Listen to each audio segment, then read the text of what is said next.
अस्सलाम वालेकुम, कैसे हैं आप? मेरा नाम है अली सरदारी, आप देख रहे हैं सरदारी इन्फॉर्मेटिव। तो खुशखबरी है उन इमाम मसाजिद के लिए कि जो अभी तक अपने आप को वेरीफाई नहीं कर सके।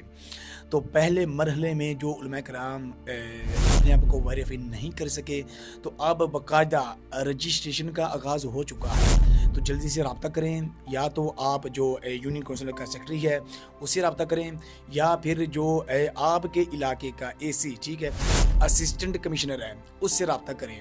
तो जल्द से रब्ता करें, अपने आप को वेरीफाई करें और अपना एजाज़िया वसूल करें।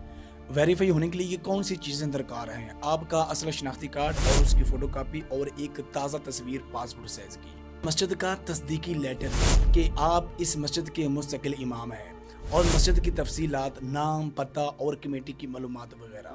बाज़ सूरतों में तकर्री नामा या इमामत का सबूत। तो आपके पास एक ऐसे नंबर का होना ज़रूरी है जो आपके नाम पर हो। बैंक अकाउंट की मालूमात अगर तलब की जाए तो आपकी तलीम और काबिलियत है। तो ये सारी मालूमात आपने एक फॉर्म में फिल करनी होंगी। वो फॉर्म आपको यूनियन काउंसिल से भी मिल सकता है और एसी ऑफिस से भी मिल सकता है। बाज़ औक़ात ये होता है कि वो आपको वेरीफाई ना करने की वजह से कह देते हैं हमारे पास फॉर्म नहीं है। तो फिर आपने क्या करना है, आपने इंटरनेट से फॉर्म निकलवाना है।